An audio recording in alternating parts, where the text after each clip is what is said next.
Welcome to White Space, Data Center Dynamics weekly look at news from the data center industry, with me, Peter Judge, and my team of editors and reporters. Michael, we have a new neighbour in London. Telehouse has opened a data centre.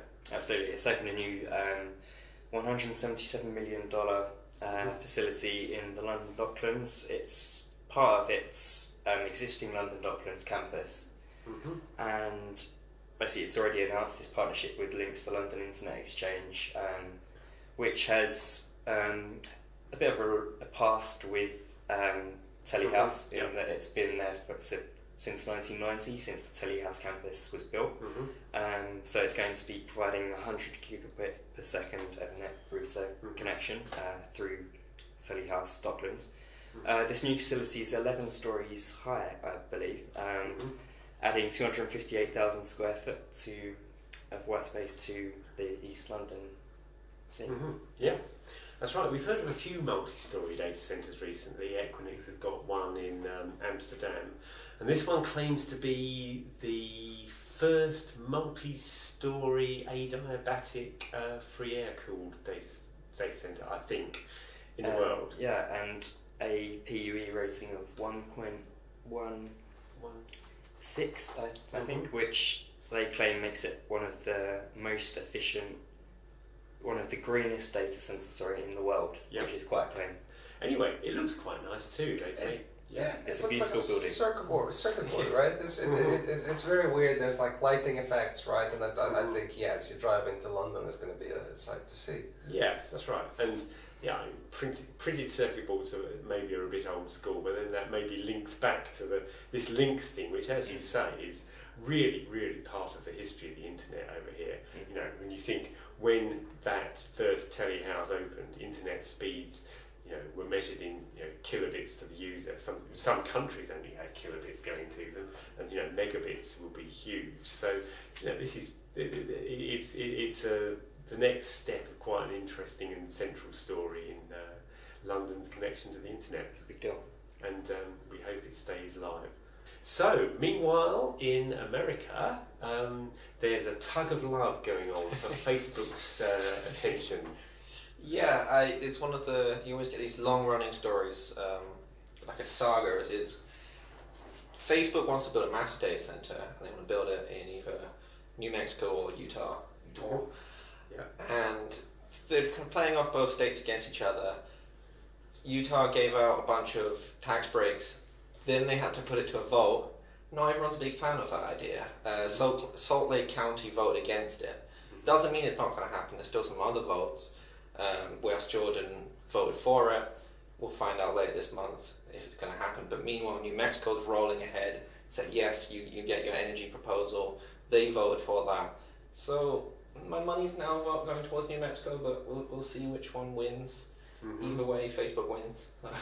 Yeah, and sort of gets instituted a bunch of tax breaks for data centres, which in principle other providers can start to ask for. Exactly. Yeah, they lobbied somewhat secretly for a bunch of tax breaks that are in law now. So.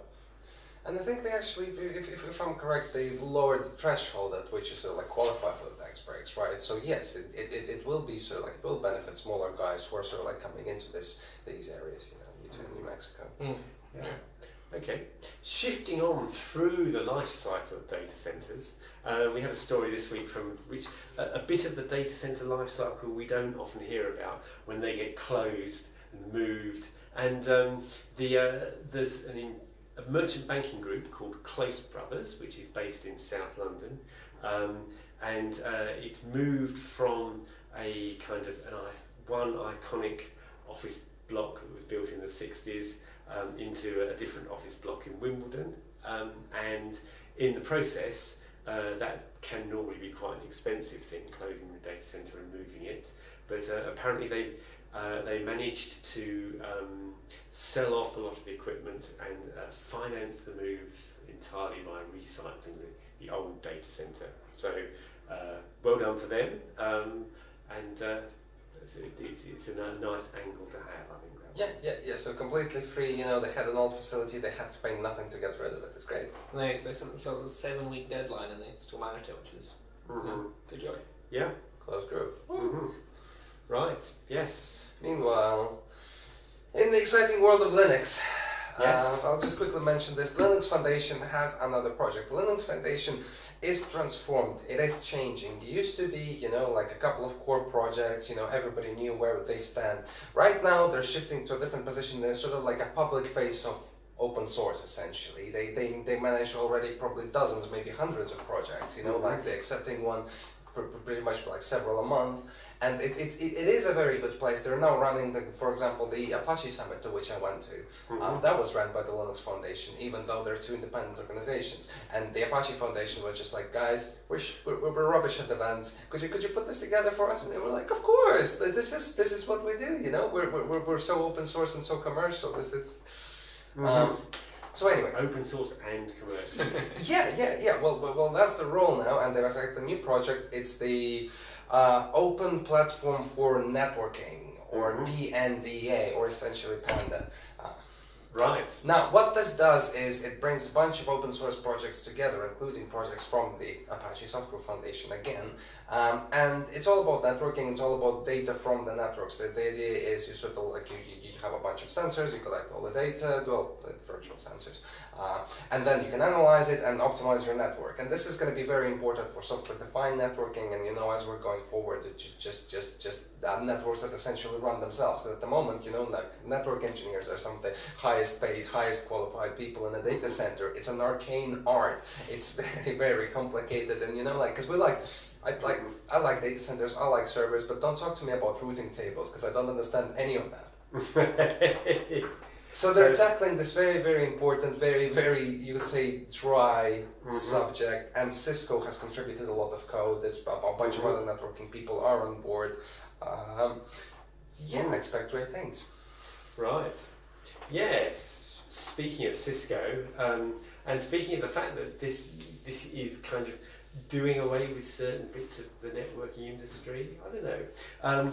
But Cisco has cut 5,500 jobs, or announced it will cut 5,500 jobs this week. The company says this is in order to move into cloud computing, and its critics say it's happening because it failed to move into cloud computing quickly enough. Yes. Any thoughts? Because the original prediction was 13,000, right? 14,000. Yeah. So this is below expectations. Right. Yeah, they managed to make it seem like good news by making it look like a lot more people are going to lose their jobs, but still sad. Yes. And who knows? There may be further job cuts on the way. I don't know. Yes, but I mean, open source networking is meant to be a big threat to Cisco, so it's interesting to see them contributing code to that Linux project while losing jobs owing to the rise of this kind of thing, possibly. Yeah, and there's another point to this story, because under Chuck Robbins, Cisco has been buying sort of startups left and right, and now they've just bloated. You know, like they need to fire some people because like surely they have similar people who can do a similar job already. So yes. Buying startups work for Yahoo, so you know why wouldn't it work here? I think since he started, it's been 15 companies they've acquired. It's nuts, and I sort of like remember when he just arrived, and we were sort of like joking at White Space, you know, because he started firing people straight away. He had an organisation chart that was circular and looked like a dartboard. Now, how fancy was that was how he chose who to fire. It's been I think 11,000 job cuts since 2012 in Cisco. So. Sebastian, you're going to have a ton more for us, aren't you? Well, yeah, I like talking. So, speaking of talking, Intel had their big show this week, and they announced that since June they've actually been shipping silicon photonics. Finally, the fabled technology. They've seen the light. Microsoft has seen the light because they are starting to. They're one of the customers. Yeah, they're releasing silicon photonics products. They hope. They said this is one day. They hope it's going to be everywhere in the data center. You know, the bottleneck of data transfer. Why do we have this? we've been working on this now for 16 years, let's release this, let's turn this into a product. I'm excited, Max is excited. I am excited. It's still very confusing because IBM is working and everybody anyone is working on it. Obviously, all of the networking vendors, people, there's the second tier sort of like networking providers, ODMs.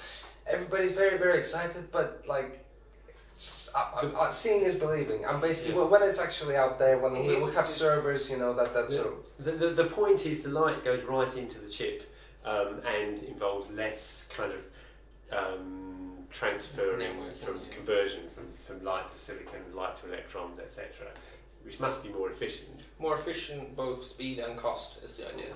Thanks for joining us. We'll see you next week on White Space. Okay.